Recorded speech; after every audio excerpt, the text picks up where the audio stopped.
عورتیں میری بہنیں اس واقعے کو کان کھول کر سن لیں اور یہ اس نیت سے سنے کہ ہم سب کو اسی طریقے سے زندگی گزارنی ہے. اب تک جو ہماری زندگی گزری اس پر سچی توبہ کریں گے, لیکن اگلی جو زندگی ہم گزاریں گے اس مجلس کے بعد وہ زندگی پہلے کی زندگی سے بالکل الگ رہے گی. میں دوبارہ پھر عورتوں سے کہتا ہوں, اب جو بات میں کہنے جا رہا ہوں وہ بالکل دل کے کانوں سے سنیں اور دل کی تختی پر اس کو نوٹ کریں. شام میں بادشاہ گھر میں آیا اور کہنے لگا, بہت افسوس ہے, بیٹا فوج لے کر گیا تھا لڑنے کے لیے لیکن ہار کر جنگ سے واپس آ رہا ہے. بیوی نے کہا یہ نہیں ہو سکتا.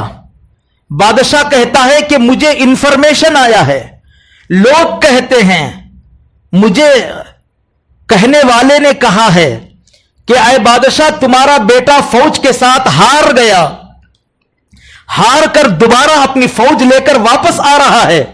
بیوی کہتی ہے ایسا ہرگز نہیں ہو سکتا, تم کو خبر دینے والا جھوٹا ہوگا, تمہارے پاس یہ پیغام پہنچانے والا جھوٹا ہو سکتا ہے, لیکن یہ خبر جھوٹی نہیں ہو سکتی.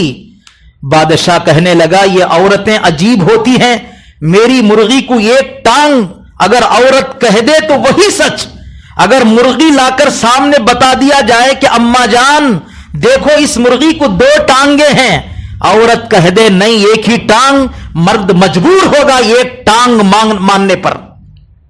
یہ عورتوں کا ضد ہے, یہ عورتوں کی ہٹ درمی ہے, وہ اپنی جگہ پوری دنیا اس کو مانتی ہے. لیکن بادشاہ نے کہا کہ تمہاری ضد تو نہیں جاتی, میں کہتا ہوں کہ بیٹا ہار گیا, تو کہتی ہے کہ نہیں ہارا. لیکن بادشاہ ہار گیا. بیوی سے کہنے لگا خیر کس بات کے بھروسے پر تم کہتی ہو کہ بیٹا جیتتا ہے, میرا بیٹا کبھی ہارتا نہیں, یا تو شہید ہوگا یا تو جیتے گا, ہار کر پیٹ بتا کر میرا بیٹا جنگ سے واپس نہیں آ سکتا. اتنا چیلنج بھروسے کے ساتھ تم کیسے کر سکتی ہو؟ عورتیں, شادی شدہ اور غیر شادی شدہ نوجوان بچیاں جو اگلے زمانے میں بھی آپ مائیں بننے والی ہیں اور جن کے گودوں میں دودھ پینے والے بچے ہیں وہ بھی غور سے سنیں, جو نیک خاتون ہیں ابھی دلہنیں ہیں جن کی اولاد نہیں ہی وہ بھی غور سے سنیں. عورت کا جواب سنیے. عورت کون ہے؟ وہ کسی رکشہ چلانے والے کی بیوی نہیں تھی, وہ کوئی موز گنا بیچنے والے کی وائف نہیں تھی, بادشاہ کی بیوی تھی جس کے پاس سونے کے ڈھیر, چاندی کے ڈھیر, تخت.